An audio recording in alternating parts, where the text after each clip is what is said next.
Glória a Deus. Eu vou pedir a você que siga comigo, abra sua Bíblia, só com um pouquinho de dificuldade aqui para enxergar.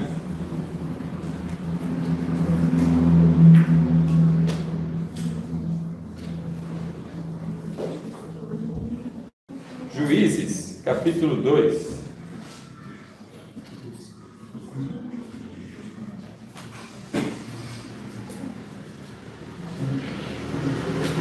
Capítulo 2 do livro de Juízes.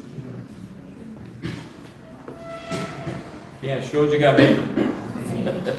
Quem não enxergou nada, diga glória a Deus.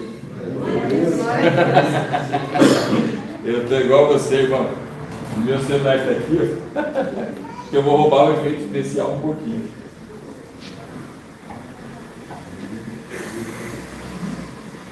Amém. Juízes capítulo 2.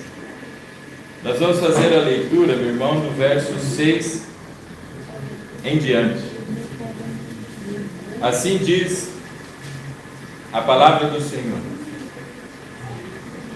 Depois que Josué despediu os israelitas, eles saíram para ocupar a terra, cada um a sua herança.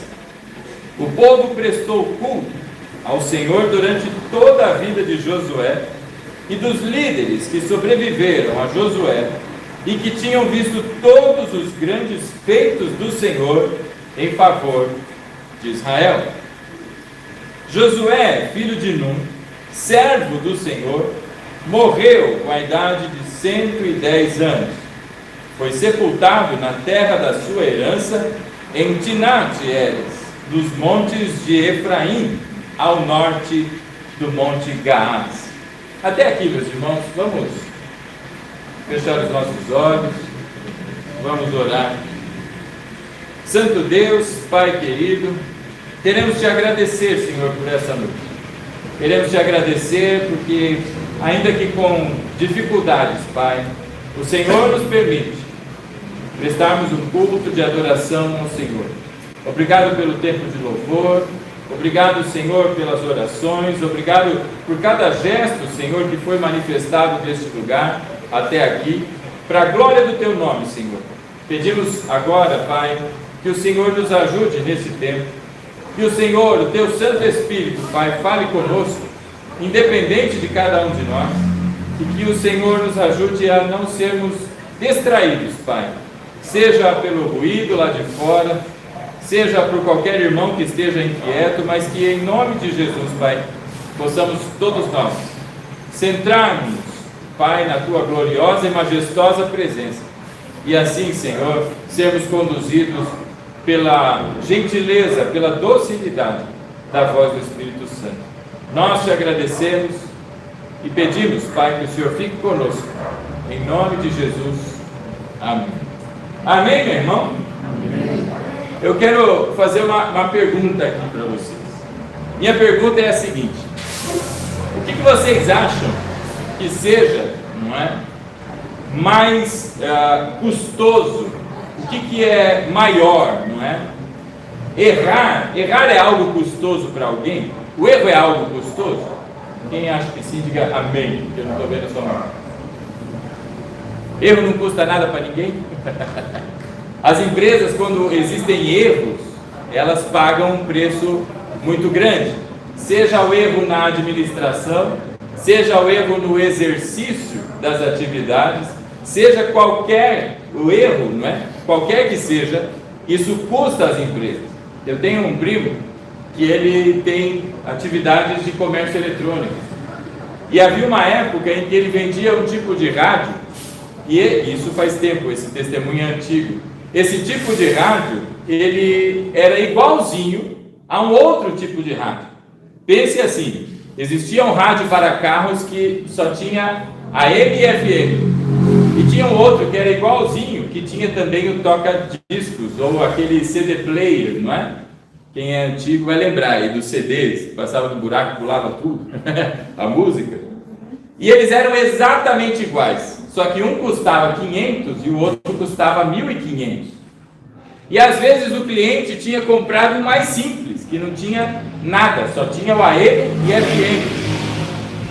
Mas aquelas pessoas, na hora da distribuição e da entrega, entregaram o mais caro. Eu comprei o de 500, mas recebi o de 1.500. E sabe o que acontece, meu irmão, com a maior parte das pessoas do nosso país, pelo menos no nosso país, é que se você recebe algo, não é, que não era para você, muitas pessoas tomam para si. E quem arca com o prejuízo disso? Ora, o empresário. Então o erro é algo custoso. Todos concordam comigo? Amém? Amém. Agora eu quero te dizer algo que é ainda mais custoso que um erro. É a persistência no erro. Errar parece, não é como se diz, algo que é humano. Errar é humano.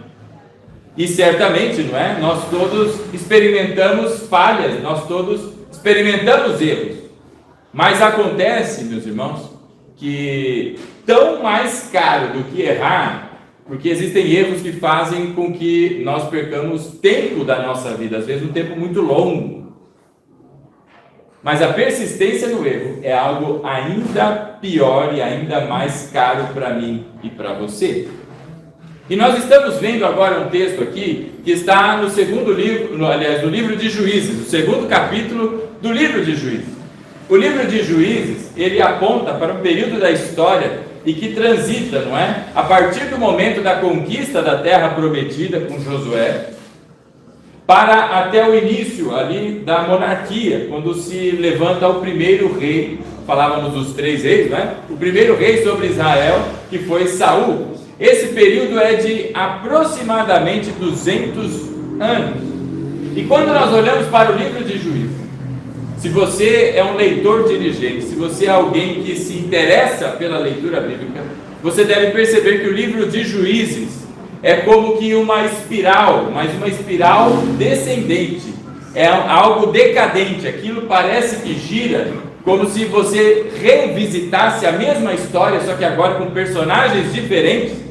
É a mesma história, então é cíclico, mas é algo que, como uma espiral descendente, cada vez mais decadente é a história desse povo descrito no livro de Juízes. E no capítulo 2, meus irmãos, nós vimos ali no verso 6 dizendo assim: olha, depois que Josué despediu os israelitas, eles saíram para ocupar a terra, cada um a sua herança. O que estava acontecendo aqui neste momento é que as pessoas já estavam na terra prometida, já haviam alcançado a terra prometida e agora estavam, depois da distribuição, cada qual com a sua herança, seguindo para o seu lugar, seguindo para aquilo que é a sua propriedade, aquilo que é a sua parte naquela terra que foi concedida por Deus a Israel. Então o tempo, meus irmãos, é um tempo de festa, é um tempo de alegria. Pense você recebeu uma bênção maravilhosa do Senhor e agora você, como o crente gosta de falar, não é? Você tomou posse da sua bênção e agora esta terra é sua. Imagine a felicidade de um povo que sai do Egito, da escravidão do Egito, abençoados por Deus da maneira como foram, percorrem pelo deserto, ainda que com tempo adicional pela incredulidade, pela péssima atitude de alguns daqueles irmãos, mas chegam finalmente ao objetivo, ao lugar, ao local determinado pelo Senhor para que seja uma terra dada para eles. Então é um tempo de festa. E o crente, quando está em festa, ele precisa ter um sinal de alerta bem grande. As pessoas acham que só deve se ligar o sinal de alerta quando algo ruim nos acontece, ou quando nós estamos num caminho talvez ruim, mas há a necessidade, e eu queria que você prestasse bastante atenção nisso, há a necessidade que o nosso sinal de alerta esteja devidamente ativo quando tudo nos vai bem, porque quando tudo nos vai bem, há uma grande tendência a deixarmos de confiar em Deus, porque as coisas estão indo tudo muito bem, então eu estou sendo capaz de administrar tudo. As coisas estão indo muito bem, o meu trabalho está sendo efetivo e eu estou ganhando recursos para sustentar a minha família. Está tudo indo muito bem. Um dia faltar na igreja não tem problema. 2 dias faltar na igreja não tem problema. Perder a comunhão com os irmãos, qual o problema? Eu vou viajar, está tudo indo muito bem. Estou sendo abençoado. Deus está cuidando de mim. Por isso, meu irmão, há a necessidade de que você ative, não é, o seu alerta, mesmo quando tudo lhe vai muito bem. Essas pessoas estavam em festa, seguindo cada qual para a sua herança. E então o verso 7 diz assim: e o povo prestou culto ao Senhor durante toda a vida de Josué. Note, meu irmão, que enquanto Josué estava vivo, enquanto Josué vivia junto com aqueles irmãos, toda a comunidade de Israel prestava culto ao Senhor.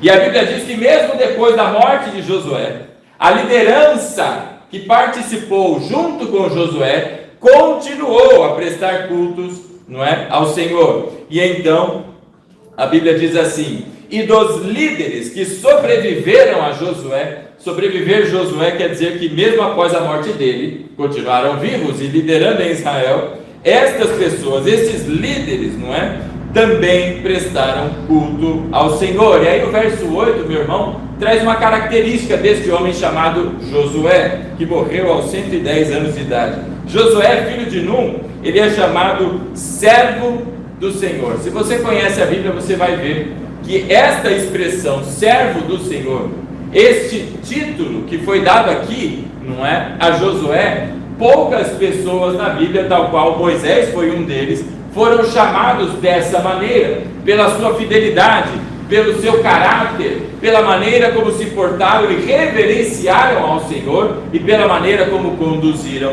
o povo. E então Josué, aos 110 anos de idade, é recolhido e descansa no Senhor. A liderança que estava com ele continua prestando então cultos ao Senhor, mas eu queria que você prestasse atenção no verso 10. Eu sei que está difícil, porque você não está lendo, lógico, né? A não ser que você tenha visão biotônica, não é? Mas o verso 10 diz assim: depois que toda aquela geração foi reunida a seus antepassados. Que geração que ele está falando, irmão? Todos aqueles que estavam junto com Josué e aqueles. Depois que toda aquela geração foi reunida a seus antepassados, quer dizer, morreram, surgiu uma nova geração que não conhecia o Senhor e o que ele havia feito por Israel. Então veja, meus irmãos, olha o perigo de quando você está desatento, quando as coisas estão indo muito bem. Em seguida de que toda aquela geração morresse, logo em seguida de que eles morreram, meus irmãos, a nova geração, o caminho seguinte, os próximos que vieram, a Bíblia diz que foram pessoas que não conheciam ao Senhor e não conheciam os feitos que Deus havia feito sobre aquele povo. Você pode imaginar isso? Você acaba de herdar uma terra que foi prometida por Deus, e não foi prometida por Deus a você, e tampouco a seu pai, tampouco a seu avô, mas foi prometida há muitos séculos atrás a um homem chamado Abraão.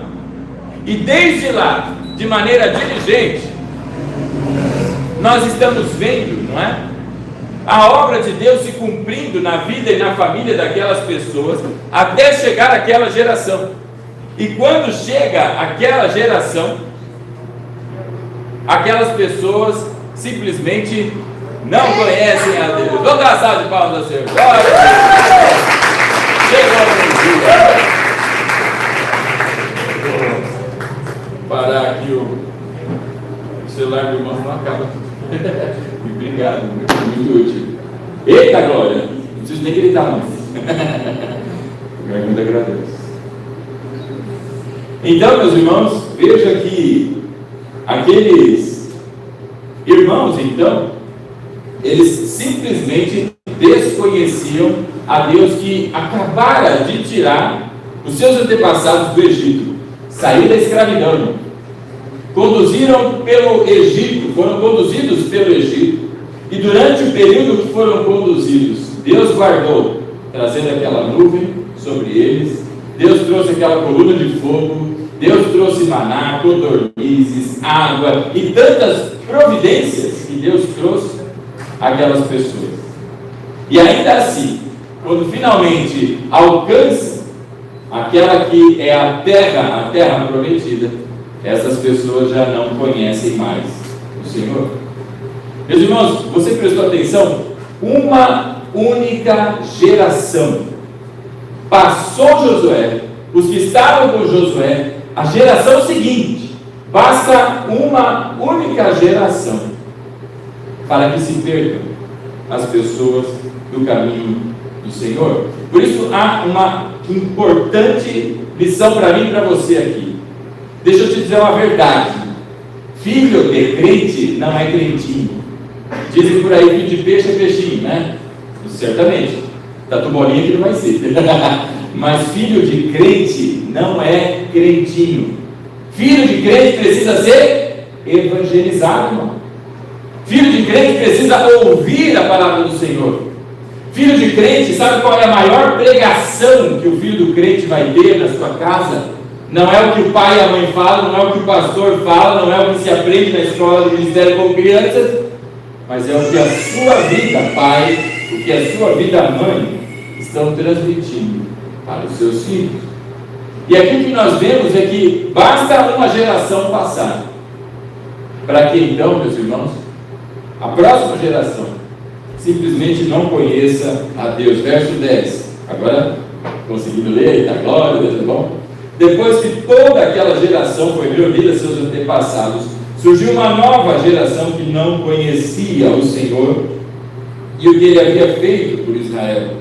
Então, veja o verso 11: os israelitas fizeram o que o Senhor reprova e prestaram culto aos Baalins. Essa expressão, então fizeram o que o Senhor reprova, meus irmãos, é uma expressão que você vai ver ecoada no livro de Juízes pelo menos 7 vezes.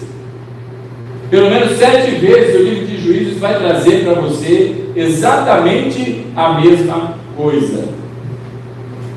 Fizeram então os israelitas o que o Senhor reprova. Por isso falamos que era algo cíclico e descendente ou decadente, porque ele continua repetindo os maus hábitos. A questão não é sobre errar, meu irmão, a questão é sobre repetir o erro. Existem pessoas que lamentam pelo pecado. Meu irmão, deixa eu lhe pedir um grande favor nessa noite: não lamente o seu pecado, arrependa-se do seu pecado. Você não deve se lamentar: meu Deus, olha que coisa, olha o que aconteceu, meu Deus, puxa o que eu fiz. Mas continua fazendo, irmão. Você deve arrepender-se dos seus pecados e não continuar nele. O livro de Juízes mostra geração após geração repetindo os erros da geração anterior e cada vez sendo mais agravadas e piores as situações em que eles se encontram. E então o texto vai dizendo que eles passam agora a adorar os Baalins. Sabe o que é isso, irmão? Isso que está acontecendo com essas pessoas é que eles entraram numa terra que não era deles e tinha gente habitando. Josué, não é? E aqui eu vou resumir a história, não expulsou todos os povos que estavam ali, alguns ficaram. E porque não fizeram exatamente como Deus mandou, aqueles que ficaram, esses que ficaram agora para punição a Israel. E o que acontece ali? As pessoas começaram a se relacionar com aquelas pessoas que moravam ali, e ao se relacionarem com aquelas pessoas, elas passaram a observar tendências modernas, passaram a ver que aqueles ali de Canaã, né, os cananeus ali, eles prestavam culto a Baal, prestavam culto a outros deuses, porque Baal era meio que o chefão do panteão deles ali, porque eles estavam apoiando, não é? E dando condições à plantação, se tinha uma boa colheita e coisas do tipo. Você já ouviu falar de festa junina, meu irmão? Festa junina, em outras palavras, é a mesma coisa, é agradecer aos santos pelas, não é, colheitas que tiveram, e isso ficou na tradição. É por isso que crente não comemora festa junina. Aí tem a festa do crentão e outras coisas, não vou entrar na polêmica não. Mas é para você saber de onde vem essa nhaca toda aí. As pessoas estavam lá agradecendo aqueles deuses. E sabe o que eles passaram a fazer? Falaram, rapaz, agora tem conforto aqui, agora tem luxo aqui. Olha quanta coisa boa tem nessa terra. E nós estávamos lá no deserto, só tinha o maná. Então agora a gente tem que agradecer esses doidos aí, para que continue assim, senão a gente volta para o maná, né? Talvez este tenha sido o pensamento de alguma. Eles passaram a adorar a Deus, ou a deuses, não é? Pagãos. Se você continuar a leitura, verso 13, ou melhor, verso 12 ainda, não é? Abandonaram o Senhor, o Deus dos seus antepassados, que os havia tirado do Egito, e seguiram. E porque Deus levantou juízes, agora, essas pessoas, quando tinham problemas, veja se você reconhece alguém. Quando essas pessoas tinham problemas, elas corriam para Deus. Mas quando estava tudo bem, não tem ninguém assolando, não tem nenhuma situação, elas voltavam para os deuses pagãos. Mas começou a ficar ruim, começou a apertar as coisas. Vai ter uma pausa, você que me acompanha online. Parece aquelas coisas de rádio, né? Interrompemos essa programação para ZYX. Isso é bom para você manter o raciocínio. Amém, glória a Deus. Pode? Muito bem. Então veja, meus irmãos, que aquelas pessoas, enquanto tudo vai bem, elas estavam ali aos pés de Baal, aos pés aí dos outros deuses. Veja aí o verso 14: a ira do Senhor se acendeu contra Israel, e ele os entregou nas mãos dos invasores que os saquearam. E ele, Deus, os entregou aos inimigos ao seu redor, aos quais já não conseguiam resistir. Sempre que Israel saía para a batalha, a mão do Senhor era contra eles para derrotá-los, conforme lhes havia advertido e jurado. Grande angústia os dominava. Meu irmão, não é que os outros eram mais poderosos, é porque agora Deus não está mais com as suas mãos sobre Israel. Deus agora está fazendo os inimigos avançarem e terem êxito no avanço contra o seu povo. Você consegue entender isso? Aquelas pessoas, então, quando tudo vai bem, buscavam os deuses pagãos.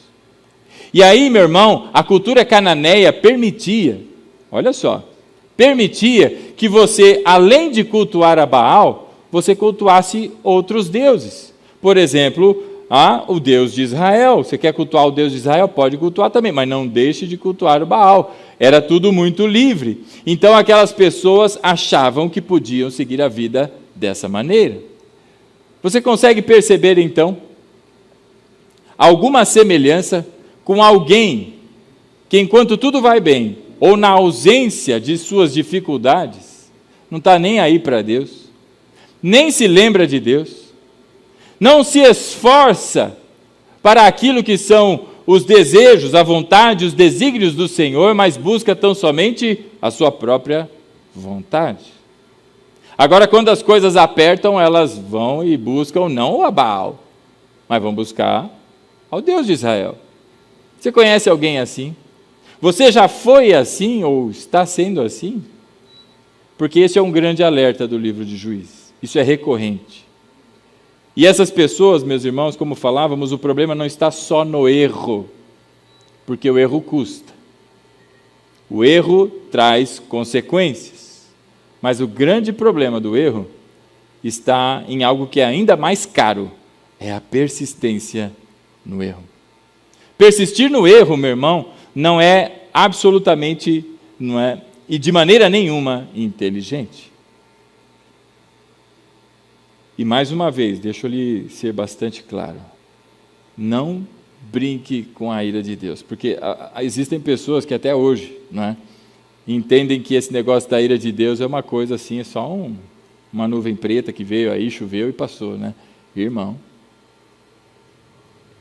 quando Deus pega, Você já viu aqueles desenhos que está lá a pessoa lá no palco, lá, e de repente vem um gancho assim, pelo pescoço e puxa? Quando Deus pega.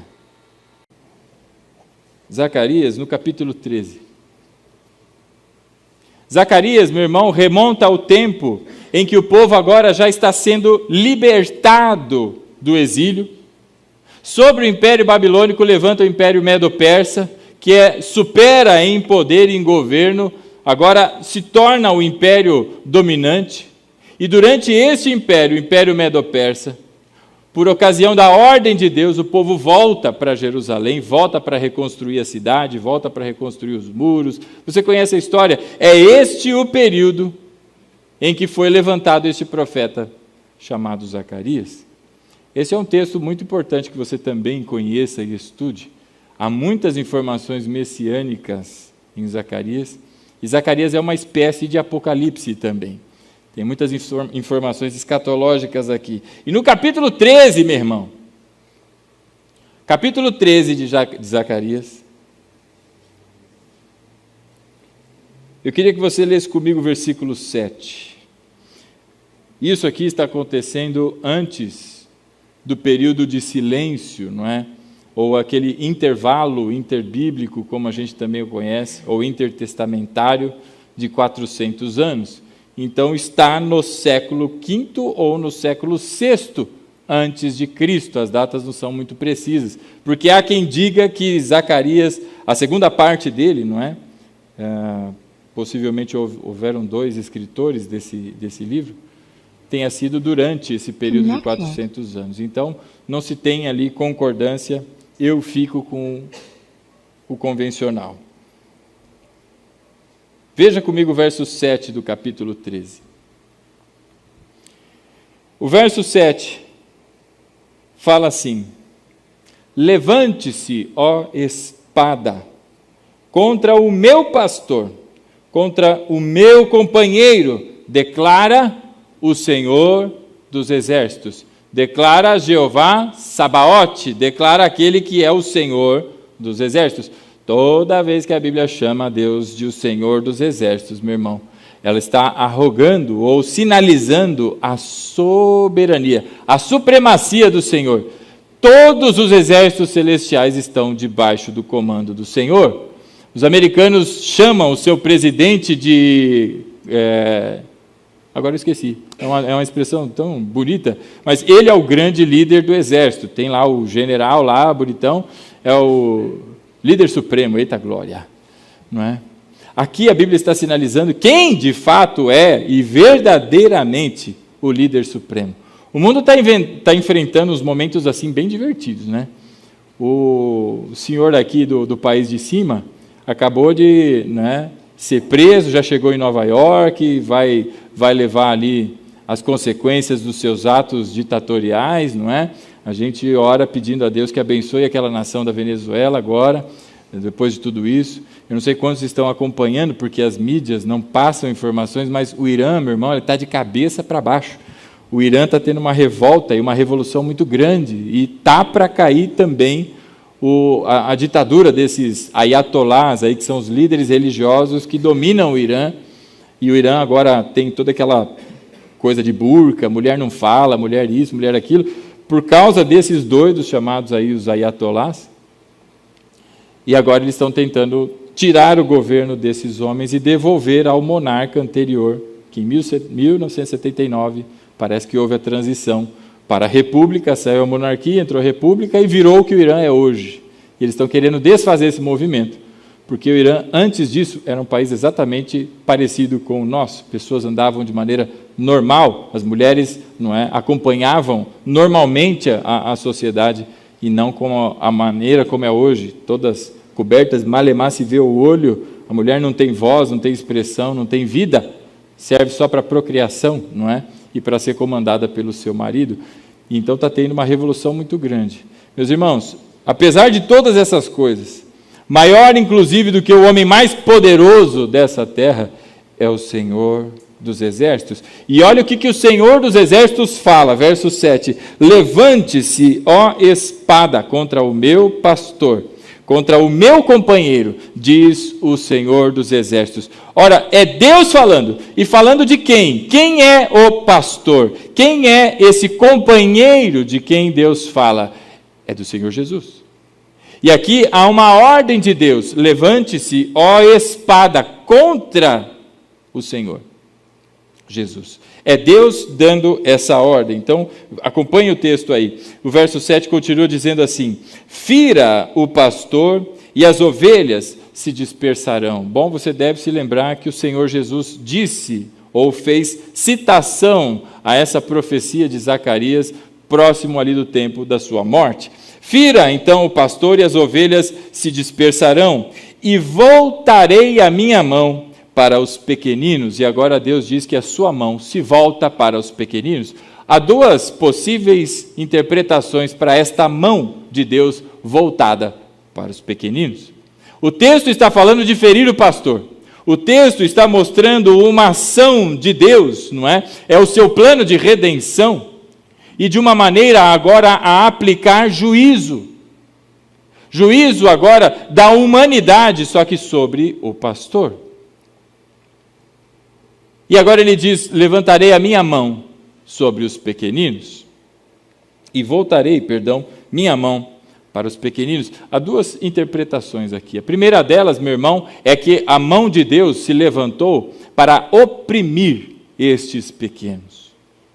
Aí alguém vai dizer: crendas, pai, quem em sã julgamento ou juízo falaria tal besteira?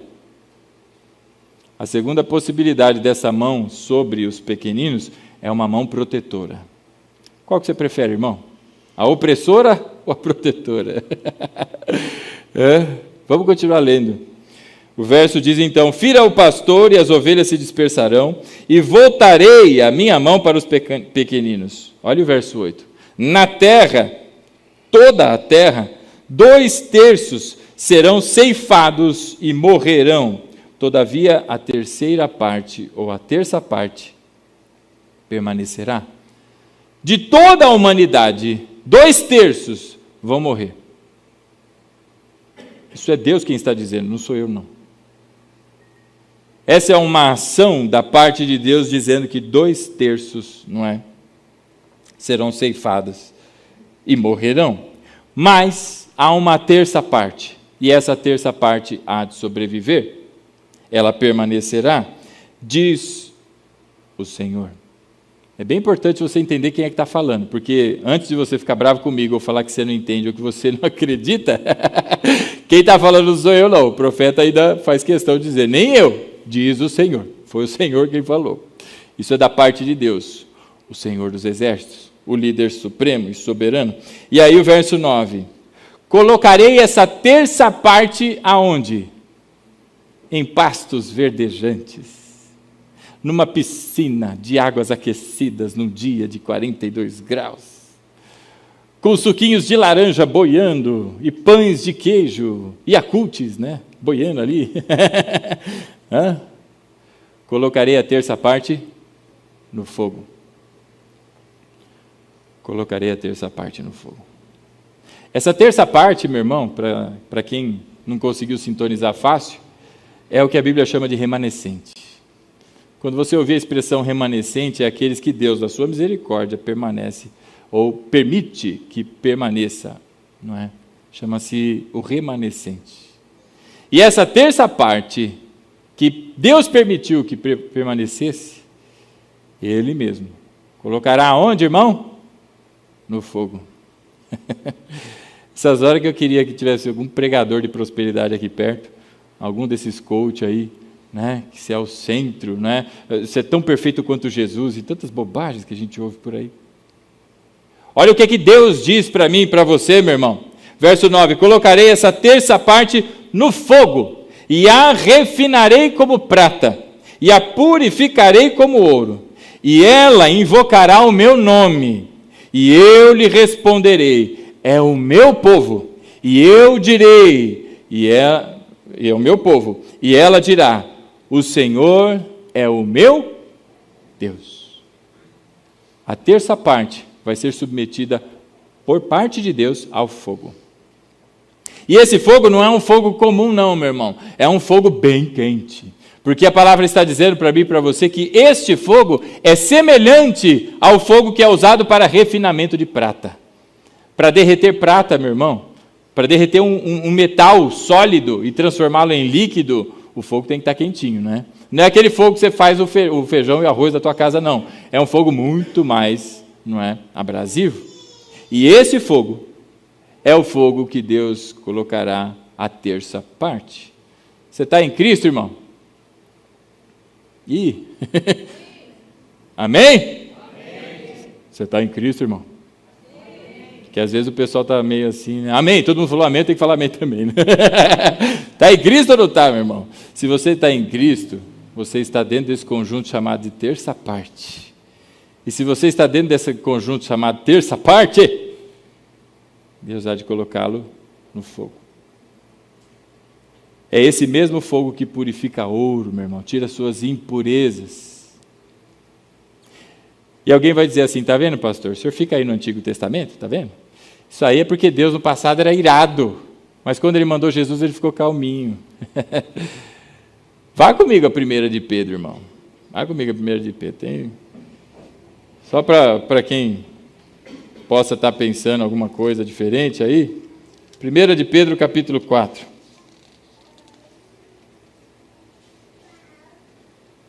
Quem achou, diga amém.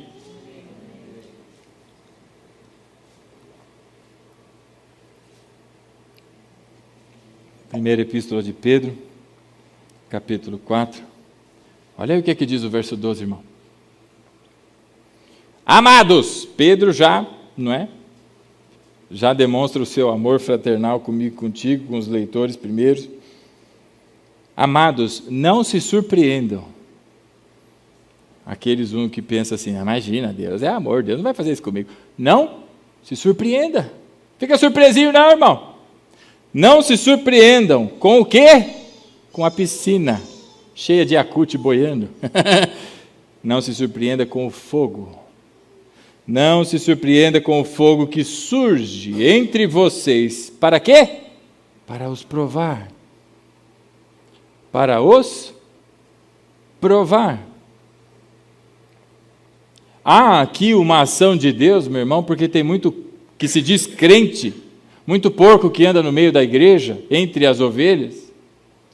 E esses se apresentam como crente, tentam manter um linguajar semelhante a crente, mas a boca fala, o coração está bem distante.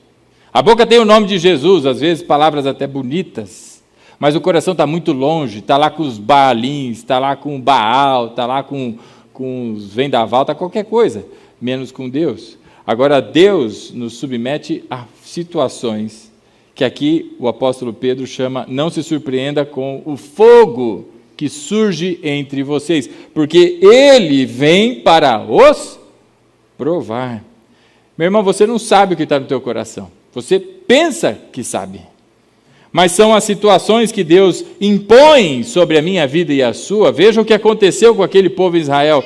Não eram aquelas nações que vieram contra Israel, mas Deus levantou aquelas nações para que fossem contra. Veja, meu irmão, você acha que sabe o que está no coração, mas quando essas situações que são impostas por Deus lhe sobrevêm, você passa a conhecer quem é você por dentro, porque você é submetido ao fogo de Deus. E aí você vai ver se você murmura ou se não murmura. É muito fácil a gente olhar para aquelas pessoas, por exemplo, de Sodoma e Gomorra, e pensar, tem que morrer tudo mesmo, ainda bem que Deus mandou fogo lá, É muito fácil, né? Porque você se julga. Agora Deus te conhece. E a Bíblia diz que esse fogo vem para nos provar, como se algo estranho lhe estivesse acontecendo. É estranho isso, não o reconheço. Não é estranho não, meu irmão. Isso é ação de Deus. Zacarias já tinha falado desde lá de trás. Mas os crentes não gostam de ler essas partes da Bíblia. Esse é o tipo de página que está arrancada da Bíblia de muita gente. Não, isso aqui não dá. Deixa para lá. Deixa eu voltar para outra parte da Bíblia. Sabe, meus irmãos, nessas horas em que vem provação, A Bíblia diz assim no verso 13: mas alegrem-se à medida em que participam dos sofrimentos de Cristo, para que também, quando a sua glória for revelada, vocês exultem com grande alegria. Sabe, meu irmão, essas situações vêm na minha vida e na sua com algumas intenções da parte de Deus. É um processo pedagógico do Senhor. O Senhor é Pai e Pai zeloso. Se você está em Cristo, meu irmão, o fogo vem. Sabe aquela musiquinha? Fogo cai na cabeça dos irmãos, fogo cai quando nós oramos. Deus manda fogo mesmo. E tem crente que pede fogo, né? Eita, crente que gosta de ser provado. Manda fogo do céu, encha este lugar. Pode deixar que Deus vai mandar mesmo. Sabe, meu irmão, o fogo vem para provação. E lá em Zacarias, não é? A palavra do Senhor diz lá no verso 9 do capítulo 13: colocarei a terça parte no fogo, e a refinarei como prata, e a purificarei como a ouro. E aí o que acontece quando isso se manifesta na minha vida e na sua? A Bíblia diz o seguinte: e ela, essa terça parte, vai me invocar, invocará o meu nome. Quando que a gente invoca o nome do Senhor? Senão quando nós estamos em oração, quando nós buscamos a face de Deus em oração, e ela invocará o meu nome, e eu lhe responderei. Deus responde oração, irmão. Essas orações que estão em momento de crise, e que para muitos é motivo de se levantar e ir embora, e deixar e abandonar, lembra, o coração antes falava abertamente: eu sou de Cristo, eu amo a Cristo, mas na hora da crise, meu irmão, esse amor parece que sumiu. Na hora da crise, esse amor parece que era uma falácia. E agora, para estas pessoas que invocaram o nome do Senhor, a palavra diz: eles invocarão o meu nome e eu responderei. E ele diz mais: é meu povo, direi.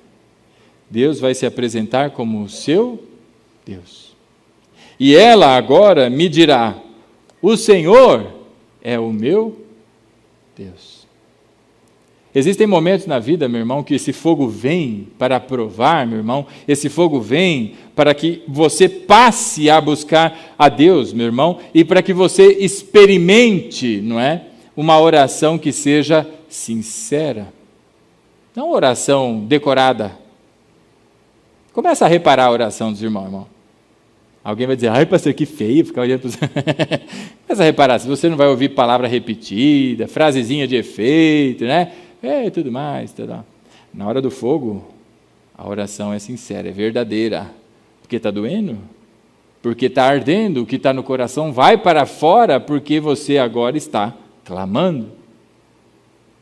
E por isso, meus irmãos, diante destas verdades bíblicas, que nós não devemos repetir os erros. Diante de um início de ano, um começo de um tempo novo, a virada de calendário não tem nada de especial, mas todo mundo olha para falar: agora eu vou começar, e tem um monte de metas, não é? Você tem meta de saúde, meta profissional, meta financeira, você faz as suas metas. Quem é um pouco mais organizado, não é? Bota meta em tudo. Que você coloque uma meta no seu coração. Que este seja o melhor ano em oração da sua vida, como você nunca experimentou antes. Se você é crente, meu irmão, saiba que assim como o trabalhador, não é, depende das suas ferramentas para trabalhar, o crente depende da oração para a sua vida espiritual. Coloque essa meta no seu coração, que seja o melhor ano de oração da sua vida. Quando nós olhamos lá em João, no capítulo 14, eu peço a você que siga lá comigo.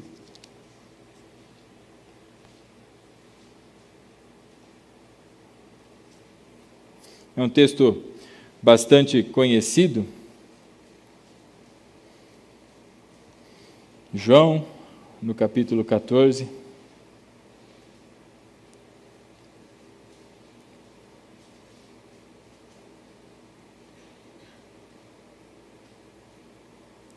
Veja o verso 23. Respondeu-lhes Jesus: se alguém me ama, obedecerá à minha palavra. Meu Pai o amará, nós viremos a ele e faremos morada nele. Aquele que não me ama não obedece às minhas palavras. Essas palavras que vocês estão ouvindo não são minhas, são de meu Pai, que me enviou.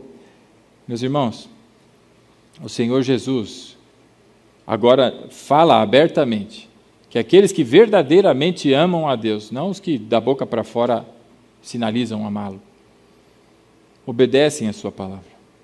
E a sua palavra diz que nós devemos orar e sem cessar deve ser a nossa vida de oração. E aí eu pergunto a você, como tem sido a sua vida de oração? Como tem sido, não é, o seu momento e o seu particular com Deus? Você tem tido isto? Ou só nos momentos em que o fogo realmente aperta e aí você se prostra diante do Senhor porque você já não tem mais, não é? Tentou de tudo e não tem mais o que fazer.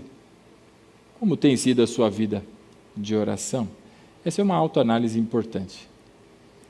Você observe a sua própria vida. E sabe, a gente percebe a saúde espiritual da igreja quando há os períodos de oração e as pessoas se participam ou não.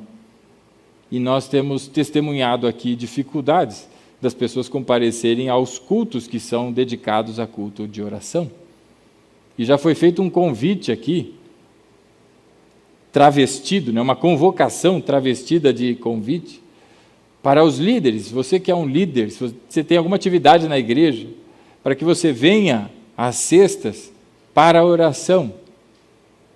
E muito poucos aí responderam a essa convocação. Meus irmãos, a nossa vida espiritual depende de oração. Nós sabemos que a oração ela não vai mudar o trajeto da mão de Deus, mas nós sim sabemos que a oração tem nos mostrado quem nós somos diante de Deus. Quão dependentes nós somos da sua graça e quão agradecidos nós somos se nós o buscamos e o buscamos numa vida de intimidade. Você se lembra de Abraão? Capítulo 18 de Gênesis vai narrar o momento em que ele recebe uma visita. Um anjo do Senhor aparece para ele. São 3 homens ali. E a palavra diz que o Senhor vai visitar Abraão. Um dos 3 ali é o anjo do Senhor, é a expressão direta de Deus ali com Abraão. E depois de falar das coisas que são de cunho pessoal com Abraão, falando sobre o seu filho que haveria de nascer, que 1 ano depois eles voltariam e Sara estaria com a criança Isaque no colo.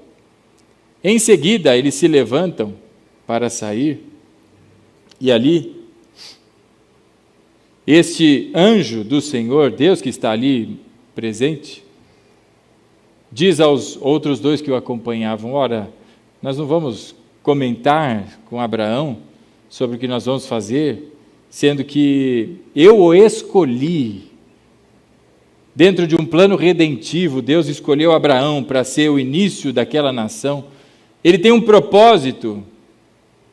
Não haveríamos nós agora de falar a ele o que nós vamos fazer também? E então, Deus conta a Abraão sobre a destruição de Sodoma. E aí você vê a reação de Abraão diante daquilo, e começa a perguntar a Deus se haveria justiça nessa ação de Deus. Olha, se tiver algum justo lá, o Senhor vai destruir mesmo assim. E aí ele começa a contar 50, 40, 30, X justos, né? Mas note essa ação de Deus, pela intimidade que tinha. Este que foi chamado, não é?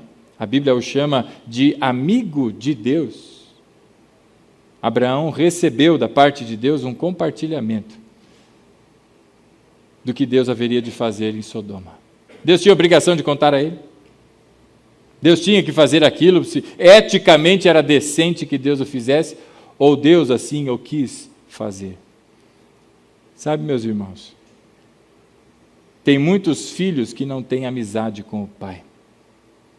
Não deixaram de ser filhos, mas não têm amizade com o pai. Não fala com o pai, não se relaciona com o pai, seja o motivo que for. Nós somos filhos e filhos por adoção.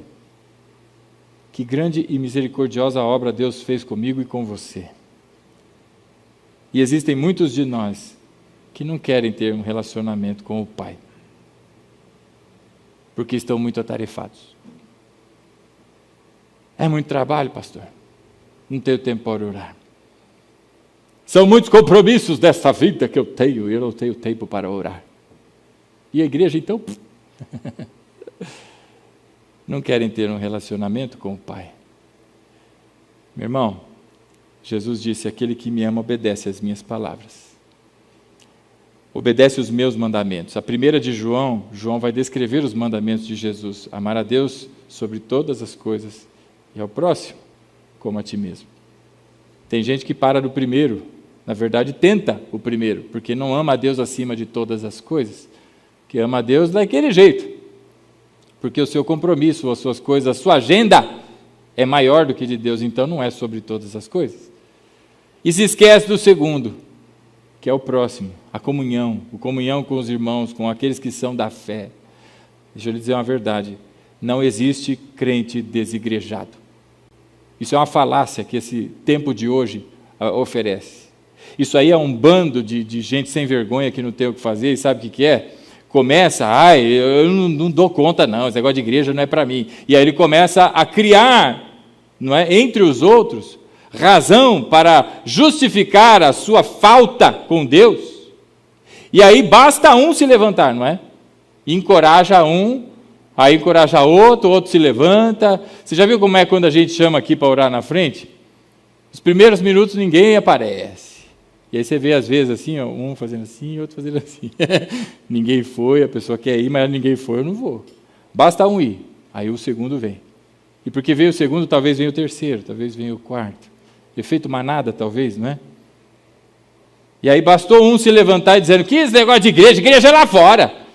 Irmão, para de repetir como um macaco de repetição, idiotice e besterol de crente. Igreja é lá fora, igreja é aqui dentro, igreja é aqui. É em todo lugar se você é crente. Não existe crente desigrejado. Isso é falácia. Isso é coisa de quem não tem compromisso com Deus e não quer saber de Deus. É coisa como aquela geração que passou Josué, passou aqueles que conviviam com Josué, os próximos, não conheciam o Senhor e nem queriam saber. Pode chamar de bitolado, pode chamar do que for. Isso é bíblico. Esse negócio de não ter o compromisso com a comunidade da fé, meu irmão, você vai ter compromisso com quem? Se hoje você não consegue viver com a igreja, por que você deseja o céu, que lá estará toda a igreja para a eternidade? Se a Bíblia diz que há tempo para todas as coisas, por que você não consegue se organizar? O problema parece estar com você, e não com o que Deus faz. Por isso, irmãos, é tempo de deixarmos de repetir os erros do passado, porque os erros repetidos geram consequências, se não conhecidas, ainda maiores. Então que seja o tempo de que você se levante e coloque como meta para a sua vida: esse vai ser o ano, o melhor ano em oração na minha vida, minha experiência com Deus, vou buscar a Deus. E para isso, meus irmãos, eu quero fazer aqui a você alguns, convites. Primeiro deles, encontre um espaço e um horário. Encontre um espaço e um horário. Tua casa, no trabalho, no caminho, onde você tenha o seu momento e a sua intimidade com o Senhor. Você tem tempo para orar com a família, você tem tempo para orar com a esposa, e deve orar com a esposa, você tem tempo para orar com os filhos, orar na igreja, você tem tempo para tudo isso. E você precisa ter o teu devocional com Deus. Então, encontre, meu irmão, se você me permite uma recomendação, encontre um lugar e encontre um horário, para que ali você esteja com disciplina, todo dia, seja o seu tempo de oração com o Senhor. Se você não incorporar isso com disciplina na sua vida, vai chegar o ano que vem e você vai dizer, ih, aquela meta lá, eu não alcancei, mas esse ano eu vou. Aí vai chegar o outro ano, esse ano vai, e assim vai. Encontre um horário e encontre um espaço para que você ore